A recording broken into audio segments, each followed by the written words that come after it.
बहुत बहुत धन्यवाद अरल बहुत जी, बहुत अच्छा काम कर रहे हैं आप। और मैं देख रहा हूँ कि जगह जगह आप ऐसे कार्यक्रम करते हैं और लोगों में जन जागरण जिस तरह कर रहे हैं। इधर देखो सामने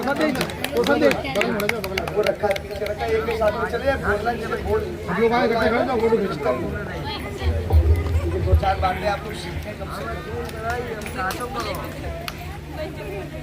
एक ही साथ बता दी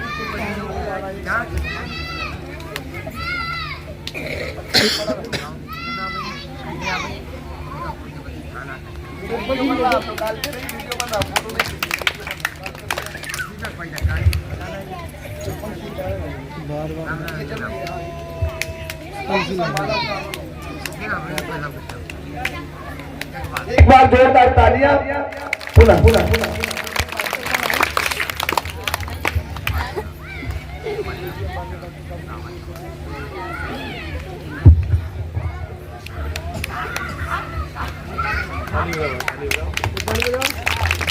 साथियों मैं कह रहा था कि ये जो काम ये चल रहा है निश्चित ही हम सब में जन जागृति पैदा कर रहा है।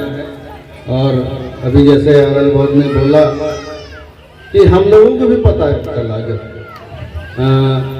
चौसार के लोग गवाह हैं, यहाँ भी शायद एक कैडर कार्यक्रम हुआ था, जब हम लोगों को पता चला हम लोग भी उसी कूप मंडूक थे, हम लोगों को भी जानकारी में नहीं था कि असलियत क्या है, हमारा इतिहास क्या है, हमारे पुरखे कैसे रहे। माताएं बहने 2 मिनट के लिए बैठ जाए, कसम है आप लोगों को अपने अपने मिशन की बाबा साहब के भगवान को बैठ जाइए, ज्यादा समय नहीं लगेगा, 2 मिनट बैठ जाइए। अगर आप समझ गए अभी झांकी बाकी, अभी झांकी तो पूरी देख लो, बैठ जाओ 2 मिनट बैठ जाए, 2 मिनट लेंगे, ज्यादा नहीं समय लेंगे। तो जब हम लोगों को पता चला, हम लोग ये जो ज्ञान हमें हासिल हुआ, हम लोगों ने जगह जगह पहुंचाने का काम किया। और मैं आज देख रहा हूँ संडीला तो खैर बहुत पहले से ही आ गया था, लेकिन सबाजपुर और अन्य जो हमारे विधानसभाएं हैं हरदोई जनपद में, वहाँ भी ये बुद्ध कथा जगह जगह हो रही है। बौद्ध विहार यहाँ भी बहुत सारे बन गए हैं। तो ये जन जागरण शुरू हुआ है और ये जन जागरण जो है धीरे धीरे हम सब में एक जागृति पैदा कर रहा है और उसका असर भी अब दिखाई पड़ने लगा है। हमारे लोग उसमें आत्मविश्वास पैदा हो गया है, उनमें मनोबल बढ़ा है और वो अपने बच्चों को पढ़ा भी रहे हैं। अभी आपने अपने नाट्य के माध्यम से जाति व्यवस्था की बात रखी, हम सबको किस तरह जातियों में बांटा गया था। आज बात करते हैं बटेंगे तो कटेंगे, लेकिन बांटने वाले कौन थे? हम सबको मनन करना चाहिए, चिंतन करना चाहिए, किसने हम सबको बांटा? 6000 से ऊपर जातियों में बांट के और जो बड़ा समूह था उसको अपना गुलाम बनाया। बताया गया कि किसी को कहा गया कि आप केवल कपड़े धोगे, कोई किसी को चमड़ा निकालोगे, किसी को नाई बिरादरी को बाल काटोगे, कुशवाहा बिरादरी को सब्जी उगाओगे, ये उगा के और अच्छी सी सब्जी उनके यहाँ पहुँचाओगे, जो खराब सब्जी है वो अपने पास अपने बच्चों के लिए रखोगे। तो ये व्यवस्था इस देश में बनाई गई थी। तथागत बुद्ध ने उस व्यवस्था को काटने का प्रयास किया। समता समानता, उनका कोई जातिवाद नहीं, कोई वर्गवाद नहीं है। आदमी हर बराबर है और सबको बराबरी का हक है, सबको आगे बढ़ने का हक है। उस कारवां को आगे बढ़ रहा था, लेकिन कुछ लोग बीच में आए।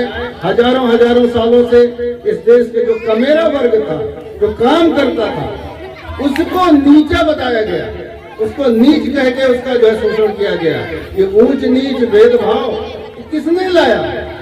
तो आज हमारे बच्चे थोड़े पढ़ रहे हैं, ये समझ रहे हैं। अब समझने की जरूरत है। हमारे देखिए बाबा साहब ने कितने कुर्बानी दी, अपने बच्चों की कुर्बानी, अपनी पत्नी की कुर्बानी, और उसके बाद इतने संघर्ष के बाद उन्होंने आपके लिए संविधान बनाया और संविधान में सबको बराबरी का हक, जो तथागत बुद्ध कहते थे, उन बातों को उन्होंने सजो दिया।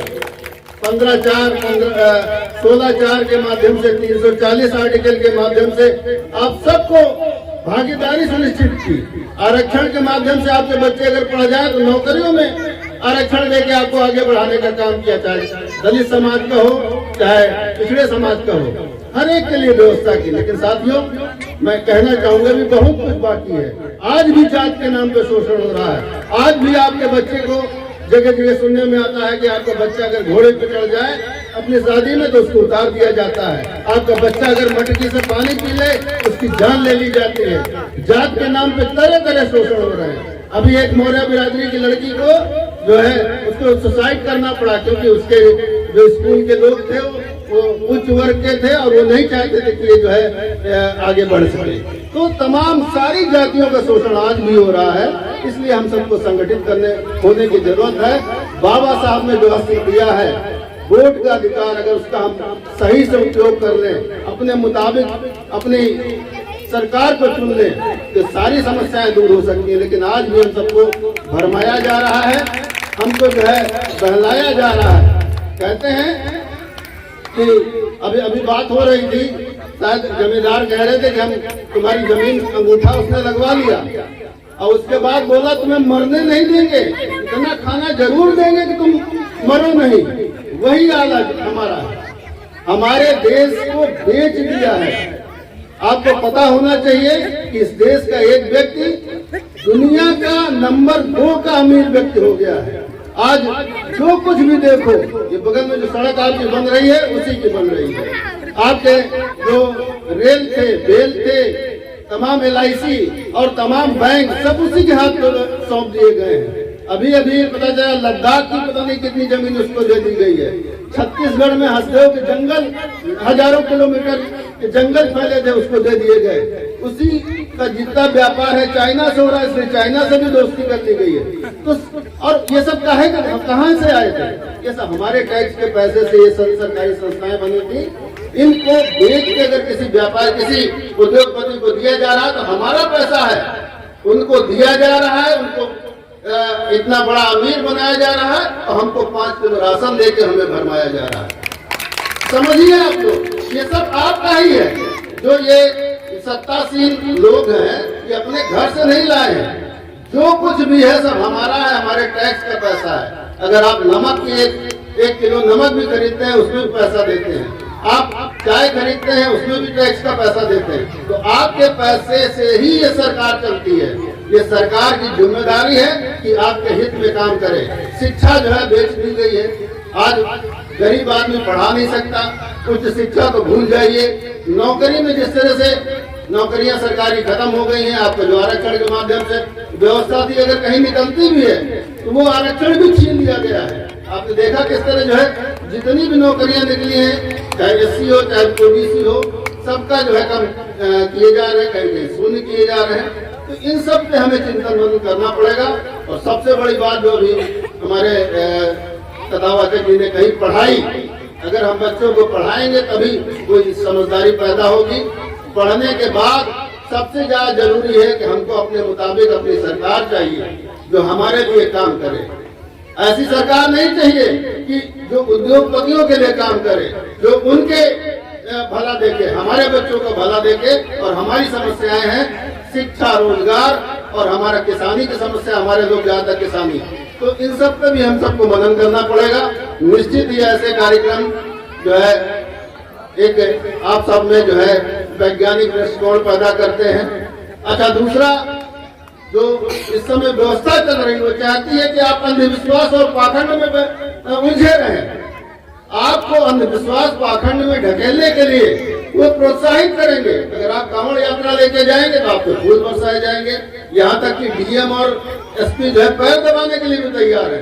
लेकिन आपके लिए स्कूल नहीं खोले जा रहे हैं, आपके लिए जो है रोजगार की व्यवस्था नहीं की जा रही। तो महंगाई के तहत आप परेशान, उसकी व्यवस्था नहीं हो रही। इसलिए साथियों मैं कहूँगा कि हम सबको अपने दिमाग, अपने चक्षु जो है खोलने पड़ेंगे। हमको देखना पड़ेगा कैसे हमारा भला, हमारा छोड़ दीजिए हमारे बच्चों के भविष्य कैसा होगा, इसके लिए हमें संघर्ष करना पड़ेगा। सबको इकट्ठा होना पड़ेगा।